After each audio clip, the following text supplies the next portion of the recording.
L'hypnose est un processus naturel, en réalité. Un processus que l'on fait tous les jours. On est tous en hypnose en permanence, à chaque moment, ou quasiment. C'est un petit peu comme lorsque vous êtes dans la voiture, arrêté au feu rouge et puis vous rêvassez, vous êtes en train de penser à autre chose. Et puis d'un seul coup, vous avez la voiture derrière qui se met à klaxonner, bip bip, et vous avancez. Et là, vous voyez dans le rétro, oh, excusez-moi, vous étiez dans un petit instant là. Ce petit instant, c'est ça, l'hypnose. L'instant où on est un petit peu ailleurs. Pas vraiment endormi, pas vraiment complètement concentré et conscient.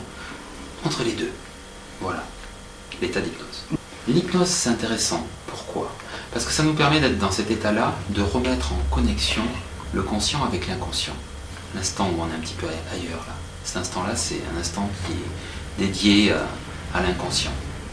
C'est un petit peu comme un iceberg. Vous avez la partie qui est au-dessus de l'eau, la partie consciente, et puis la partie bien plus profonde, bien plus grande, plusieurs kilomètres de glace au fond de l'eau, là, qui est l'inconscient. Dans l'hypnose ericksonienne, on part d'un principe simple. C'est que l'inconscient, c'est qui est bon pour nous. Fondamentalement pour nous, en tant qu'être humain, ce qui nous va bien. Parce que l'inconscient s'est chargé de plein d'enseignements, des enseignements profonds depuis notre enfance.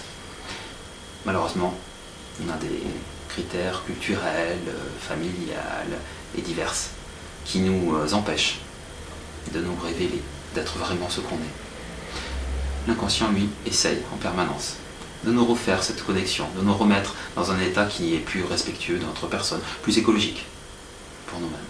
Voilà. D'accord. Et donc, ça peut régler des problèmes Ça permet de régler beaucoup de problèmes, les problèmes, le fameux conflit qu'on a à l'intérieur. On ne sait pas pourquoi, mais ça va pas. On a un nœud ici.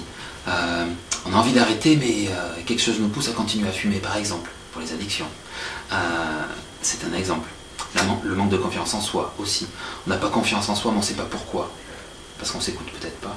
Parce qu'on a tous ces critères sociaux, familiaux, qui nous brident, qui nous mettent dans une situation et un état d'esprit négatif. Comment remettre le positif en avant?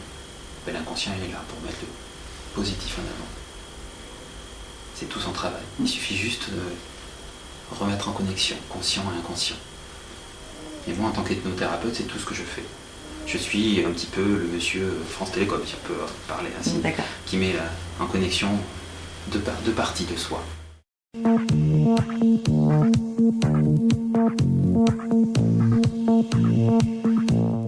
C'est un petit peu comme si c'était la pièce de monnaie. Vous avez le pile et le face. La PNL, c'est le pile. L'hypnose, c'est le face. L'hypnose ericksonienne.